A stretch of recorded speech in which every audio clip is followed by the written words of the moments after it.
আসসালামু আলাইকুম। আমার চ্যানেলে আপনাদের সকলকে স্বাগত।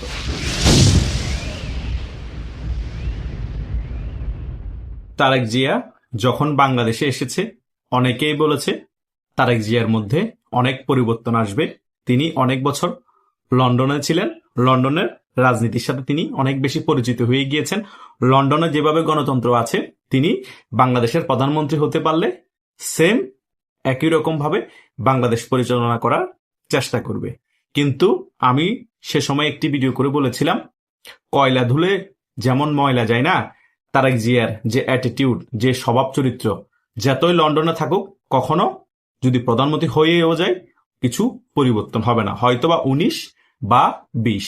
সেটাই কিন্তু এখন পরিলক্ষিত হচ্ছে। সেই আগের মতো 2001 থেকে 2006 সালে যেভাবে প্রতিহিংসার রাজনীতি চলেছে, যেভাবে 2004 সালে 21শে আগস্টের গ্রেনেড হামলা করে শেখ হাসিনা এবং আওয়ামী লীগের শীর্ষ পর্যায়ে নেতাদেরকে যেভাবে মেরে ফেলার চেষ্টা করা হয়েছে, সেম একইভাবে 12ই ফেব্রুয়ারি মামু ভাইগার নির্বাচনের পরবর্তী সময় আওয়ামী লীগের নেতা কর্মীদের উপর এখনো স্টিমুলার চলছে, দমন নিপীড়ন চলছে।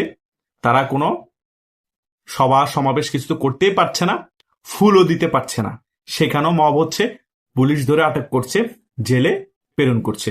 শুধু তাই নয়, বিএনপি সরকার পতনের পর 111 এসেছিল, তারপর আওয়ামী লীগ ক্ষমতা এসেছিল, এর মধ্যখান দিয়ে যারা প্রভাবশালী সেনা কর্মকর্তা ছিল তাদেরকেও কিন্তু এই তারেক জিয়া ছাড় দিচ্ছে না। সকল কিছু তার মাথায় আছে। অলরেডি গত কিছুদিন আগেই সেনাবাহিনীর সাবেক 2জন ঊর্ধ্বতন কর্মকর্তা আছে, রিটায়ার্ড, তাদেরকে গ্রেপ্তার করা হয়েছে। তাদের মধ্যে একজন হচ্ছে মাসুদ উদ্দিন, তিনি ছিলেন সেনাবাহিনীর সাবেক লেফটেন্যান্ট জেনারেল। তাকে গ্রেপ্তার করে নাকি জিজ্ঞাসাবাদ করা হচ্ছে, তিনি নাকি 111-এর কুশীলব ছিলেন। মানে তারেক জিয়ার মাথায় আছে, তার যে মেরুদণ্ড মেরে ভেঙে দেওয়ার অবস্থা করে ফেলেছিল, এবং তাকে যারা বাধ্য করেছিল বিদেশ চলে যেতে মুসলেখা দিয়ে, তাদের সকলকে মাথায় আছে, এবং তিনি একে একে কাউকে ছাড় দিবেন না। যারা বাংলাদেশে অবস্থিত আছে, যারা পালিয়ে গিয়েছে পালিয়ে গিয়েছে, আওয়ামী লীগকে ছাড় দিবেন না, সেনাবাহিনীর সাবেক ঊর্ধ্বতন কর্মকর্তা যারা আছে তাদের কাউকে ছাড় দিবেন না। এখনো সেম প্রতিহিংসার রাজনীতি চলমান থাকবে, আগের থেকেও ভয়াবহভাবে প্রতিহিংসার রাজনীতি চলবে। অনেকেই মনে করছেন তারেক জিয়া চুপচাপ আছে, তিনি নিজে কোনো বক্তব্য দিচ্ছেন না। আরে ভাই, তারেক জিয়া নিজে কোনো বক্তব্য দিচ্ছে না, তিনি চুপচাপ আছে। শেখ হাসিনার যে পরিণতি হয়েছে সেই কারণে। শেখ হাসিনা কিছু হলে মিডিয়ার সামনে এসে বক্তব্য দিত, 16 বছর কিন্তু বক্তব্য দিয়েই কিন্তু দেশ শাসন করেছে। তারপরও শেষবার যখন পতন হয়েছিল, তার কিছু বক্তব্যকে ঘিরে উত্তেজনা তৈরি হয়েছিল, সে কারণে পতন হয়েছিল। সেই কারণে এই তারেক জিয়ার আশেপাশে যারা উপদেষ্টা আছে, তারা তারেক জিয়াকে বুদ্ধি দিয়েছে, আপনি মিডিয়ার সামনে এসে কম কথা বলবেন, আপনার যেটা করতে মন চাই আমাদেরকে বলবেন, আর যারা মন্ত্রী পরিষদে আছে তাদেরকে বলবেন, তারাই আপনার কথাটা জনসম্মুখে এসে বলবে। যেমন মির্জা ফখরুল ইসলাম আলমগীর কিছুদিন আগে যে বলেছে বাংলাদেশ আওয়ামী লীগের কার্যক্রমের উপর যে নিষেধাজ্ঞা আছে তা বিএনপি তুলবে না। এটা শুধু মির্জা ফখরুল ইসলামের মনের কথা না, এটা মেইন হচ্ছে তারেক জিয়ার মনের কথা। তিনি নিজে সংবাদ মাধ্যমে এসে বলেন না, মির্জা ফখরুল ইসলাম আলমগীর দিয়ে বলিয়েছে। এবং আরো বিভিন্ন ধরনের যে বেফাস মন্তব্যগুলা মন্ত্রীরা করছে, এই স্বাধীনতার পাঠককে ঘোষক বানিয়ে দিচ্ছে এবং জিয়া রহমানকে বাংলাদেশের সেরা নেতা বানিয়ে দিচ্ছে, এগুলো কিন্তু তারেক জিয়ার মনের কথা। এগুলো মন্ত্রী পরিষদের বৈঠকে তিনি এগুলা মন্ত্রীদেরকে বলার জন্য বলে দিয়েছে। তারা মিডিয়াতে এসে এভাবে বলছে এবং মিডিয়াতে বিভিন্ন জায়গায় প্রচার করছে। তার মানে 2001 থেকে 2006 সালের শাসন আমরা যেমন দেখেছি, তেমনই এখন 12ই ফেব্রুয়ারি মামু ভাইগনা নির্বাচনের পরে বিএনপি ক্ষমতায় আসার পরে সেম একই কায়দায় দেশটা পরিচালনা করছে। হয়তোবা সেটা 20 বছর আগের বিএনপি ক্ষমতায় আসার ফলে আগে যেমন উন্নত ছিল না বাংলাদেশের মিডিয়া, জাস্ট এখন 20 বছর পরে ক্ষমতা আসার ফলে এখন উন্নত হয়েছে বাংলাদেশের মিডিয়া, এতটুকুই তফাৎ। কিন্তু বিএনপি যে শাসন ব্যবস্থা, বিএনপি যেভাবে 2001 থেকে 2006 সালে দেশ পরিচালনা করতো, এখনো সেম ভাবে পরিচালনা করার চেষ্টা করছে। সেম প্রতিহিংসা রাজনীতি আছে, সেম তাদের মন্ত্রীরা আস্তে আস্তে করে দুর্নীতি করা শুরু করে দিয়েছে এবং বেফাস মন্তব্য করা শুরু করে দিয়েছে, আওয়ামী লীগের নেতাদের উপর দমন নিপীড়ন করা শুরু করে দিয়েছে।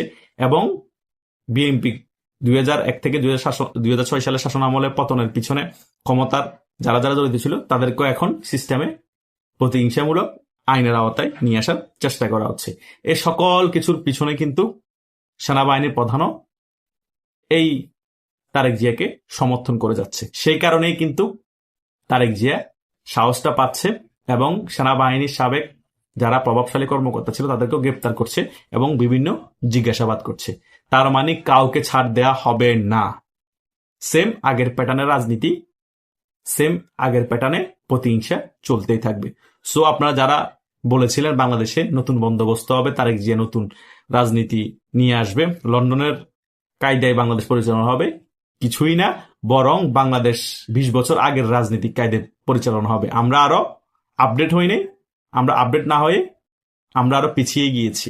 2001 থেকে 2006 সালের শাসনামল যেমন হতো এখনো সেম কায়দায় বাংলাদেশ পরিচালনা হবে, বরং এখন বাংলাদেশ আরো মডার্ন হওয়ার কারণে আরো বেশি হেনস্থার শিকার হবে বাংলাদেশ আওয়ামী লীগের নেতাকর্মীরা, এবং যাদের সাথে প্রতিহিংসা রাজনীতি করতে চাইবে তারেক যে আরো বেশি হেনস্থার শিকার হবে। এগুলো সকল কিছু কিন্তু এখন মিডিয়ার বদলতে আপনারা দেখতে পাবেন। 2001 থেকে 2006 সালের শাসনামল আরো অনেক বেশি করেছে প্রতিহিংসা রাজনীতি, কিন্তু মিডিয়া দুর্বল থাকার কারণে অনেক কিছু আপনারা দেখতে পান নাই, অনেক পরে শুনতে পেয়েছেন। কিন্তু এখন কিছু করার সাথে সাথে, কোনো প্রতিহিংসা রাজনীতি করার সাথে সাথে আপনার মিডিয়াতে দেখতে পাচ্ছেন এবং আগামীতেও দেখতে পাবেন। এখনো বিএনপি ক্ষমতা এসেছে যে 2 মাস হয়নি, এই 2 মাসে তারেক যে চুপচাপ থেকে থেকে যা যা প্রতিহিংসা রাজনীতি করেন আওয়ামী লীগের সাথে করেই যাচ্ছে।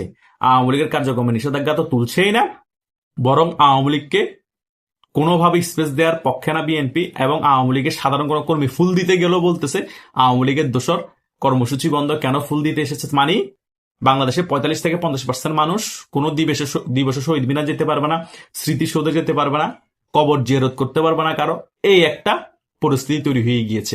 কবর জিয়ারত করতে গেল শেখ মুজিবের, সেখানে বলবে আওয়ামী লীগের কর্মসূচি করছে, ধরে জেলে প্রেরণ করে দিবে। শহীদ মিনারে ফুল দিতে গেলে ধরে বলবে আওয়ামী লীগের কর্মসূচি পালন করছে, জেলে ভরে দিবে। মানে বাংলাদেশে 45 থেকে 50% মানুষ এখন তারেক জিয়ার কাছে জিম্মি হয়ে যাচ্ছে। এটা হওয়ার কথা ছিল না। তারেক জিয়া অন্তত বিন্দু মাত্র হলো বাংলাদেশের রাজনীতি পরিবর্তন ঘটানোর প্রয়োজন ছিল, কারণ তিনি 16 থেকে 17 বছর লন্ডনে আছে। লন্ডনের মতো একটি গণতান্ত্রিক দেশে থেকে যদি একটু গণতান্ত্রিক জিনিসগুলো শিখতে না পারে, এর থেকেও বড় ব্যর্থতা আর কিছু হতে পারে না। এটাই হচ্ছে রিয়েলিটি।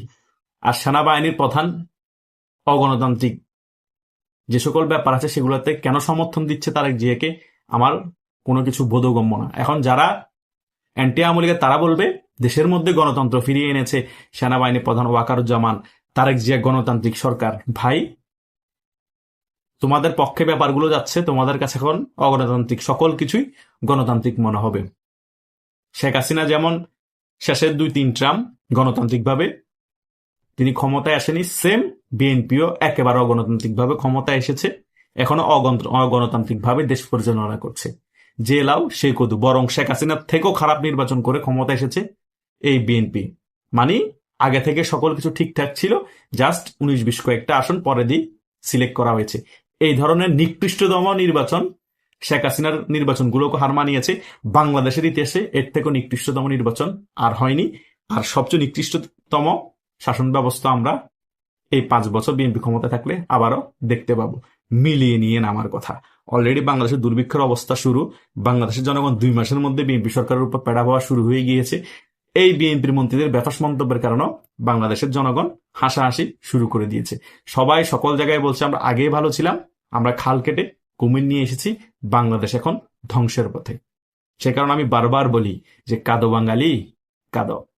আশা করছি আপনারা সকল বিষয় বুঝতে পেরেছেন।